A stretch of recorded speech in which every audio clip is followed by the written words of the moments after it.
Accounting for up to 10% of the country's total revenue output, the tourism industry is without a doubt one of the key wheels that drives the Kenyan economy. But the arrival of the Covid-19 pandemic has left the industry on its knees by halting tourist visits and key revenue-generating activities. One of them is park fees collected by the State Department for Tourism, and which have now dropped to just 20% of their potential. Anita Nkonge has more. At the Nairobi National Park, tourists visiting to catch a glimpse of the rich array of wild game here has gone down significantly. Restrictions on movement and public gatherings have contributed to the reluctance by visitors already burdened by economic struggles. We find Bernard Karigo, a tour agent whose business largely depends on destination tourism. His trade thrives on taking holidaymakers and tourists around some of the country's finest national parks and game reserves. But since the arrival of the coronavirus, things have taken a turn for the worst. At the moment, we are very badly affected because at the moment we don't have any clients traveling. Domestic as market has been affected because of the travel restrictions. The international market as well, it has really gone down like to zero because also we don't have clients coming in, and we don't and those who had already booked for the like for July for the migration, most of them they cancelled. The low turnout of tourists is as a result of the strict international and local border restrictions the government has put in place in a bid to curb the spread of the COVID-19 pandemic. Nairobians have had their local borders closed, and with nowhere else to go, many are coming here to the Nairobi National Park. But what is happening here is not an accurate depiction of what is happening at other national parks across the country.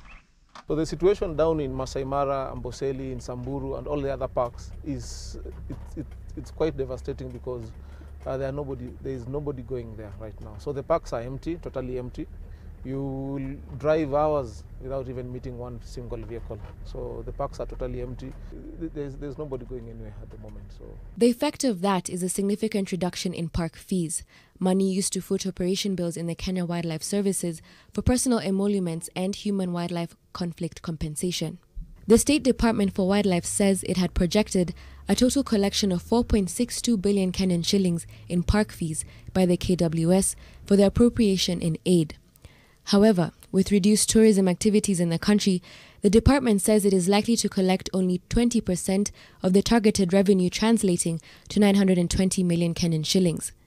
That means a deficit of 3.7 billion Kenyan shillings. As one of the country's biggest revenue earners, contributing up to 10% of our gross domestic product, the government is moving in to save the industry. Going forward, Mr. Speaker, the government will scale up efforts to boost the tourism sector by promoting aggressive post-COVID-19 tourism marketing and providing support for hotel refurbishment through soft loans to be channeled through the Tourism Finance Corporation. Shilling 3 billion has been set aside to support renovation of facilities and the restructuring of business operations by actors in this industry. Mr. Speaker, the government will also provide grants to 160 community conservancies and support to Kenya Wildlife Services to engage 5,500 community scouts for a period of 1 year.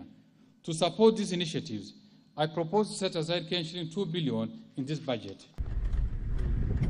Industry players like Karigo's Kudu Safaris are hoping the government will do more to save the industry. One of the challenges at the moment that we're trying to factor in is how to stay afloat. Because you can imagine with the staff at home, with the office rents to pay, with the bill still as in piling, we are very worried. We don't know if it continues for a long time, maybe we may have to start from scratch again. The biggest headache for the authorities and players is how to get the industry back on track. If the government could allow the domestic travelers to move, at least even within our borders in the country, it will really assist. Because yes, we do depend on international travel, but with if at least we can have a few people who can go to Masai Mara, Amboseli, Samburu and all that, we can have some basics to maintain our operations. But this problem is not unique to Kenya. Globally, is almost 120 million people are going to lose their jobs. So we are down in tourism almost 80 to 90%, and that's global tourism. In Kenya, we are as good as shut at the moment because there's no hotels that are open. Anita Nkonge, NTV.